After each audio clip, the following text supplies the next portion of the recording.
Welcome, everybody, into this week's edition of 3 Point Stance presented by Mountain Dew. Jessica Benson in for Megan Triplett, living her best Los Angeles vacation life. So I get to hang out with John Roser on this Monday. Roser, what's up? What's up?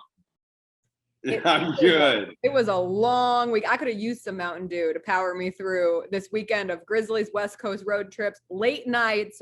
But all things considered, I know you end up with a loss to the Lakers on Sunday, but what a weekend for the Grizzlies in LA. Yes, I normally don't like to admit this, but big facts, no cap, sleep slaps, whatever. I don't know if I did that right. I did not wake up until 9:15 this morning. Oh, congratulations on your success. Well, I'm sorry, I missed your show this morning. Like Monday is usually my day. I don't have any freaking doctor's appointments or back appointments or anything. Like Monday's my day that I always get to watch Rise and Grind Monday morning, and I slept. Well, I was so wired last night after that game, after John Morant's 40-point, 10-assist performance against the Lakers. I finally got to bed, and then a dog we're watching woke me up at 5 a.m. So no extra sleep for me, a little sleepy, but so much to talk about when it comes to the Grizzlies. I know we're only 3 games into the season, and I know it ultimately results in a loss, but you just have to be so excited about what you've seen from this team, and particularly John Morant in the first 3. No, I was at the Tigers game yesterday, and we'll get to that here in a second too. But I had several people ask me, they're like, "Man, that was a good win of the Clippers." You think? I mean, they'd probably get killed by the Lakers tonight, because the Lakers really need to win. And I was like, I don't think they're going to get killed by the Lakers. I said they're good. I said the Grizzlies are good. Like stop looking at I was like they are good. They are taking a leap. They are a really good team. I was like, this is not like they can't beat some of these teams. They can absolutely beat some of these teams. Like the internal growth stuff is real with the Grizzlies because they're all so young. They legit are all getting better. It's not like a bunch of 30, 31-year-olds on a team together where they're not getting better. Like these guys are getting better because of their youth. And Ja's incredible. And, he kicks himself for missing that free throw last night, that last one. But the fact he was still 9 of 11 from the free throw line, which is amazing improvement from last year. Like if this was last season, he would have been like 5 of 11 from the free throw line and wouldn't even have mattered. But like they're good. They're really good. And Bane's good and Melton's good. And Steven Adams is making people forget about JV. And Jaren's been good. Jaren's got to do better against the bigger guys. Yeah. Because that was 3 of 12 last night. It was like 3 of 12 against Evan Mobley too. And then he kills the Clippers who have no size.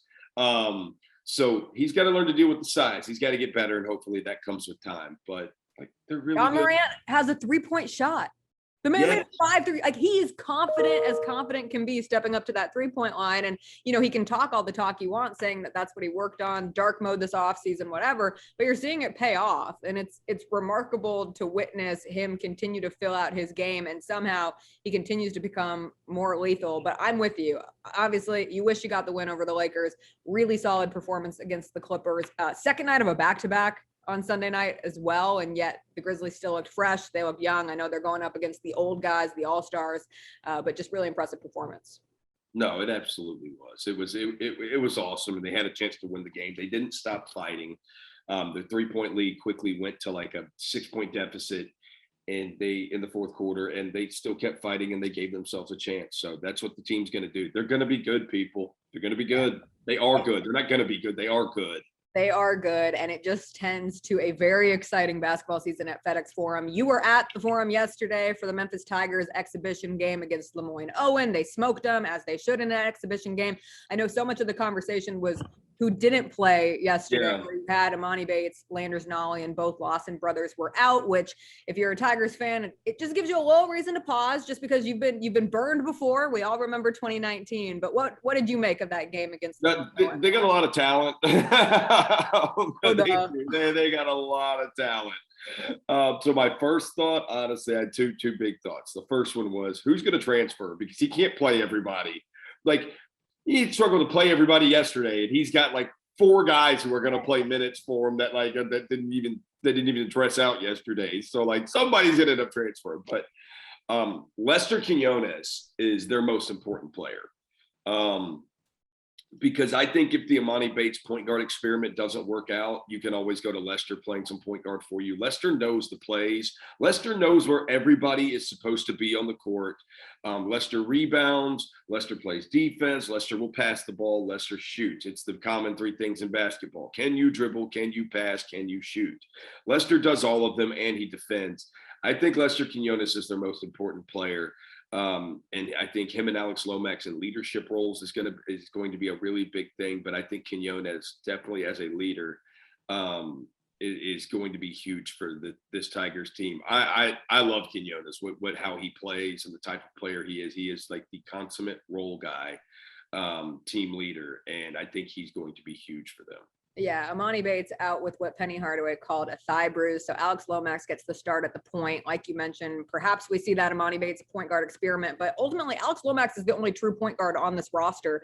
And it was fun to see him and both Malcolm Dandridge, who looked the healthiest he has looked during his time at Memphis thus far. You have two guys from East High School continuing to come in and get some opportunity to get minutes in an exhibition game. It was just a fun time all around. Shocking. The Tigers have a ton of talent.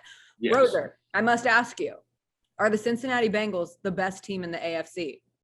I would probably still say the Buffalo Bills, but yeah, the Bengals are good. Their defense is legit. That was the thing going in with it. It's like, oh, they got to be able to block for Burrow, and what's the deal with their defense? Well, their defense is good. And Burrow is. We've talked about Herbert, and we've kind of just, we talk about Burrow being good, but Herbert gets the shine from that class. Joe Burrow's awesome. And I don't know what it was. Jamar Chase is like your consummate, like, I do not care about practice, because that dude couldn't catch anything in the preseason or in practice. And we get to the regular season, and my God, he's like freaking Jerry Rice out there. So that connection he's got with Jamar Chase, they've got Boyd, they've got the tight end. I'm not even gonna try to pronounce his name. He caught a couple touchdowns yesterday. That got to come on this season.